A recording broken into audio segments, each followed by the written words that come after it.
Welcome to the Human Capital Innovations Podcast, your go-to source for personal, professional, and organizational growth and development. We hope you tune in often for all things people management, organizational development and change, organizational leadership, and social impact related. Maximize your personal and organizational potential with Human Capital Innovations Podcast.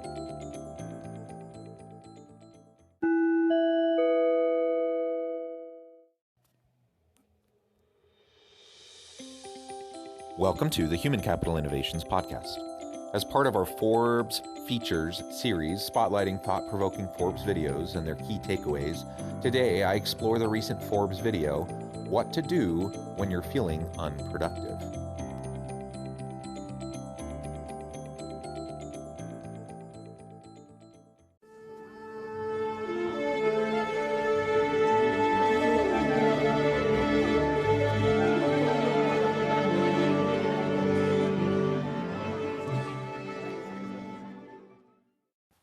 Welcome back to the Human Capital Innovations Podcast. It's good to be with you again today for this Forbes feature episode where I'll be exploring the recent Forbes video, What to Do When You're Feeling Unproductive. If you've felt less productive lately, you're not alone. According to a Thrive Global survey, over 75% of employees feel overwhelmed and significantly less productive due to working from home and pandemic-related distractions. Our focus and sleep have suffered, and despite working longer, we're finding it tough to make progress in this chaotic environment. So we also feel frustrated and guilty. In trying times like these, here's what to do when you're feeling unproductive. Thanks, and I'll catch you on the flip side of this first clip. If you felt less productive lately, you're not alone. According to a recent Thrive Global study, 75% of us are feeling less productive or feeling overwhelmed, and working from home is not helping. It's full of distractions, whether they're kids or dogs or sounds, anybody interrupting us. Your sleep has probably suffered. It's tough to make progress when you are just feeling so chaotic and isolated. But in trying times like these, here's what you can do to feel more productive. So she's about to lay out several tips on how to increase your productivity, and they apply at any time, but I think particularly within this COVID environment and so many people working remotely and from home, trying to deal with stresses, anxieties, and distractions in their work. And it's interesting, she cited the study that says 75% of employees are feeling unproductive and overwhelmed and stressed out. I'm not surprised by the stress or the fact that people are feeling overwhelmed. I'm a little surprised by 75% feeling unproductive, and I suppose that's a matter of opinion and perception. Because there's lots of other studies that have actually shown that productivity levels have gone up quite a bit since the pandemic hit and people have been working remotely. So I think part of this might just be a difference between perception and reality, and there's a gap there.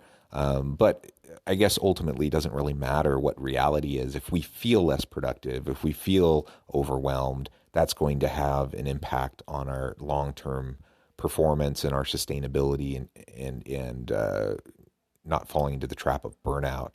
So I think her tips are going to be very helpful for you. So redefine what productivity looks like. And, despite your best efforts, it might be really tough to feel productive these days. Living and working in this coronavirus environment means finding new ways of defining and redefining productivity and measuring your success. That might mean that you get through a Zoom call without your dog interrupting you, or that you successfully reconnect with your team members just to check in and see how they're doing. I think redefining what productivity looks like is really important and probably at the crux of this problem, because if we're feeling unproductive, yet other studies show that actual reality is we're being more productive, productivity measures have gone up, then that perception gap is an issue. And I think a part of that is just being able to reframe what we mean by being productive. Maybe we feel like that dog interrupting or that child interrupting a meeting is evidence of us not being productive. But why? Why do we feel that way? And is that necessary to feel that way? Do we need to feel guilt and stress and being overwhelmed just because there's a little bit of background noise or because someone walks behind us while we're in a Zoom call? I don't think we do. And so part of it is just redefining how we understand what productivity looks like in our day-to-day life. Take a break to gain perspective. Research tells us that we do need to step away and can't be constantly working. When we can press the reset button by pulling away and pausing, that allows us to access the one thing that we can control, which is our perspective. Remember to cut yourself and your brain some slack. So during periods of ongoing stress, our brain is actually wired to kind of shut down that logical thought process and move into reactive mode, which is never a great idea. So just be kind to yourself and remember, it's your neurobiology. Be kind to yourself and give yourself a break. We need to give ourselves a break, and we literally need to take breaks, just like we would have back when we were in a physical work environment. Remember what it was like when you were with your colleagues in the office, and people would pop in, you'd talk for a little bit. There would be all sorts of things that would be distracting, but we didn't really consider that as distractions because it was just part of doing work and we were at the office. Now we sit behind our computer and we are in endless Zoom meetings. And if a dog barks or a kid comes in and needs some attention, we feel like we're being distracted. We feel like we're not being productive. In reality, how does that really relate to what our daily work life may have looked like in the office? And the fact is, yeah, we were distracted now, but we were also distracted then. We're stressed now, but yeah, we were stressed then. And so again, we reframe, but then also we just need to be able to take breaks. Did you take walking breaks? Did you take stretch breaks? Did you take an opportunity to just walk over to the water cooler and chat with a colleague for a little bit? If you did those things, you certainly need to find opportunities to take those types of mental breaks and resets now, just like you did back when you were in the physical workplace. Make sure that you take the opportunity to really pause, to reflect, to disconnect from your work for a little bit. We can't focus endlessly. We do need to take breaks.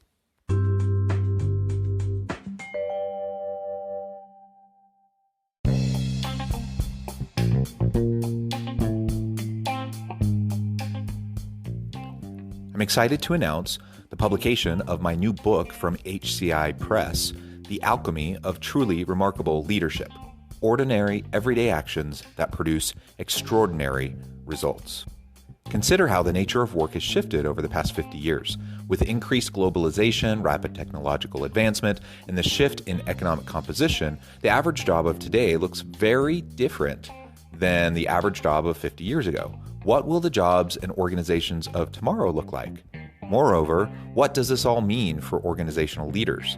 What are the core competencies and capabilities of organizations and their leadership that are prepared for continued disruption and geopolitical and socioeconomic shifts? Regardless of what the future holds, increasingly, leaders need to be socially minded, data-driven, decisive, champions of talent, and disruptors of the traditional notions of leadership, teams, organizations, and work. The Alchemy of Truly Remarkable Leadership will help you to explore your own leadership competencies and capabilities and consider ways to apply and implement them into your workplace and personal life.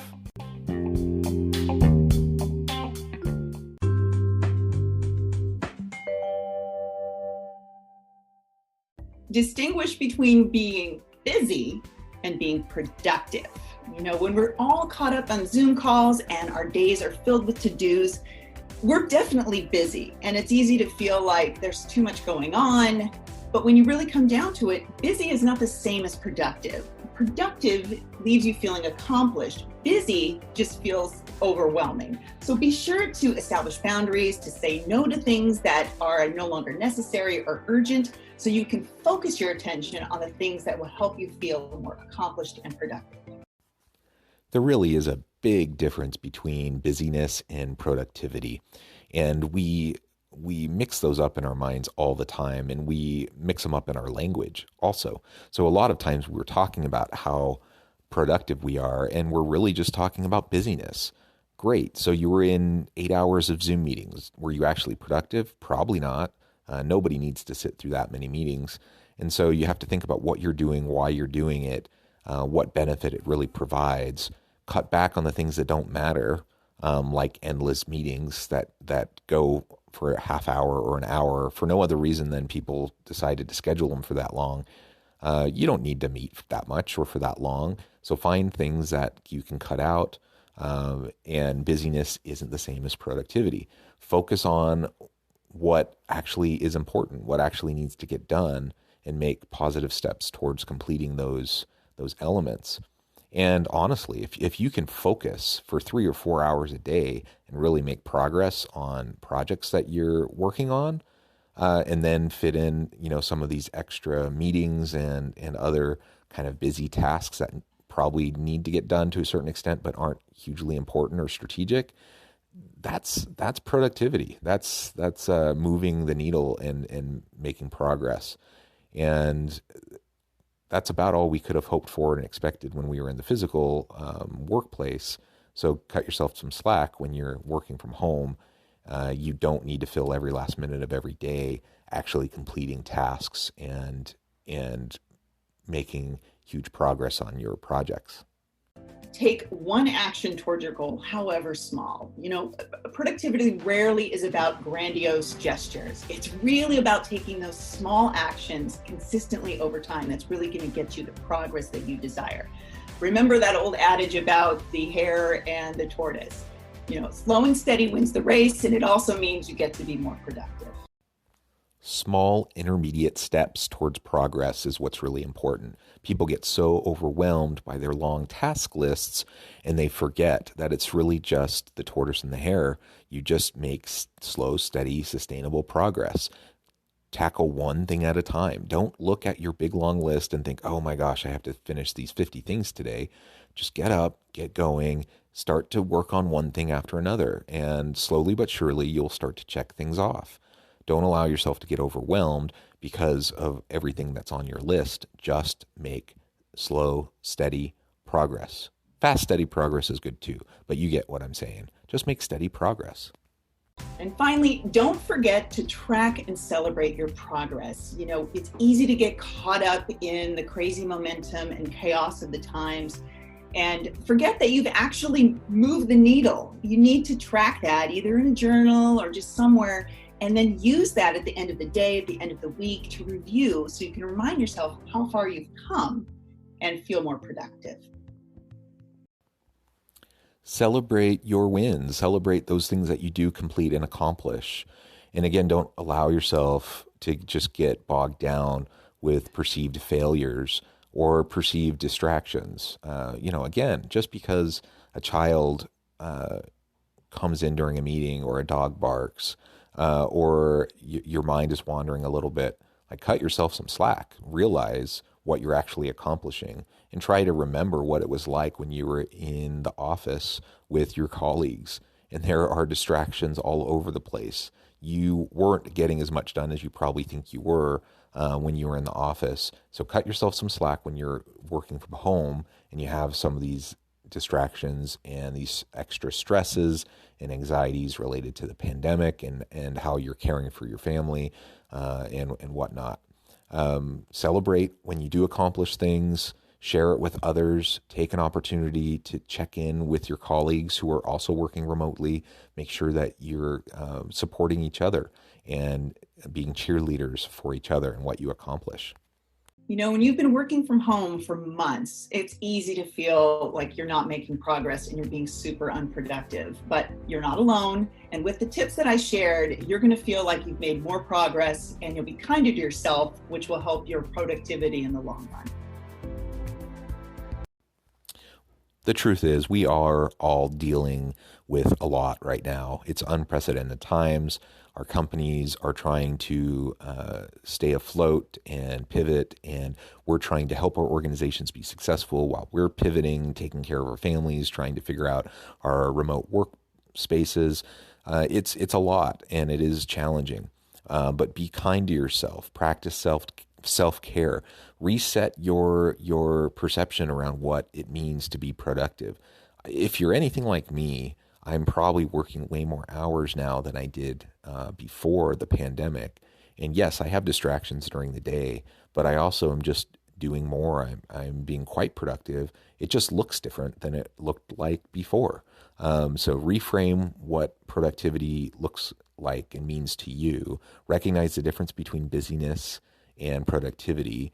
Make sure that you're celebrating wins along the way and taking opportunities for breaks as you go. And if you can do those things, you will start to recognize what you're accomplishing. You will start to feel better about your workday. And when we feel better about what we're doing, that feeds into and becomes a self-perpetuating cycle for us to have more motivation, more engagement, and more productivity in our work.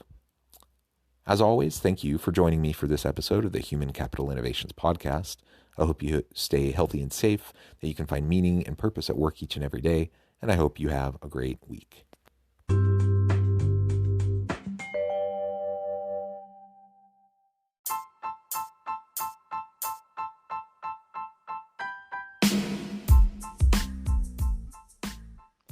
We are excited about the launch of HCI's new magazine, Human Capital Leadership. Human Capital Leadership is a free, interactive e-magazine designed to help individuals, leaders, and organizations find innovative approaches to maximize their human capital potential. We will be publishing issues quarterly in August, November, February, and May. Check out the first issue and let us know what you think.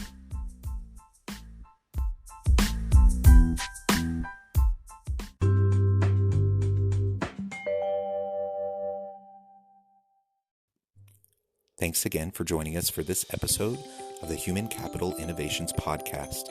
I hope you stay healthy and safe and that you have a great week.